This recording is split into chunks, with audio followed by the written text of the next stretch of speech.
The Visakhapatnam Metro, 46.23 kilometers, worth rupees 11,498 crores, and the Vijayawada Metro, 38.40 kilometers, rupees 10,118 crore have been approved, while new greenfield expressways like Nagpur Vijayawada and Kharagpur Visakhapatnam Amravati are fast-tracking regional integration.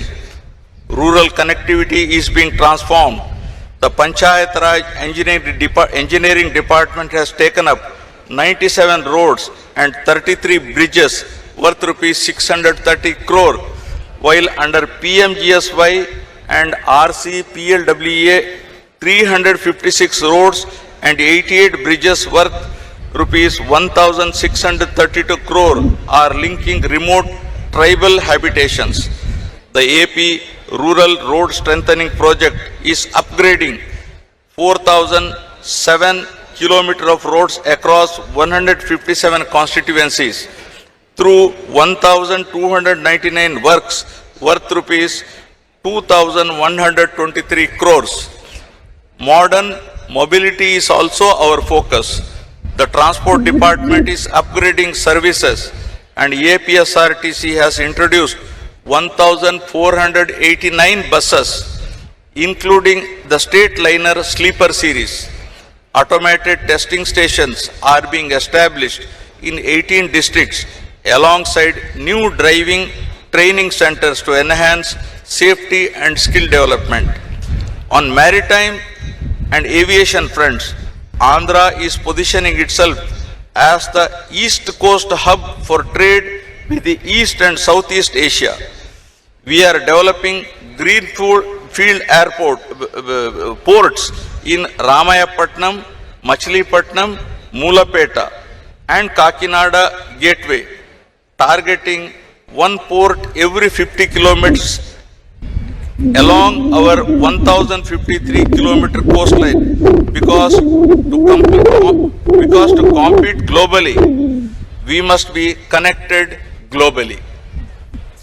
Aviation infrastructure is expanding beyond 6 airports, with Bhogapuram International Airport nearing completion by June 2026 and new 9 airports planned across the state from Nellore to Anantapur.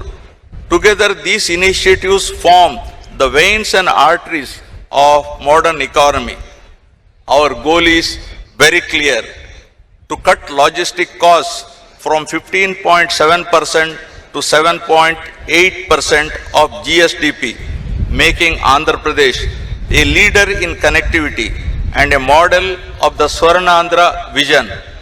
Infrastructure drives growth, but it needs power to run.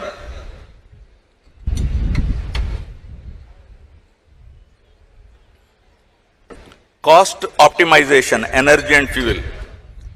We are transforming Andhra Pradesh into a powerhouse of clean, affordable energy while easing the burden on consumers through down power tariff adjustments instead of costly true-up charges.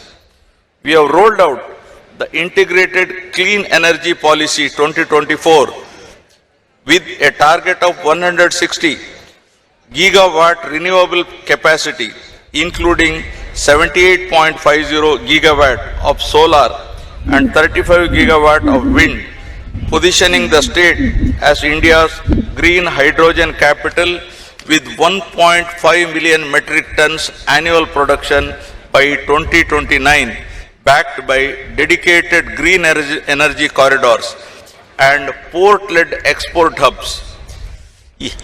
AP Genco has recently recorded a peak generation of 6,009 megawatt on 3rd January 2026, optimizing costs through strategic coal sourcing and a rapid scale-up of pumped storage hydropower.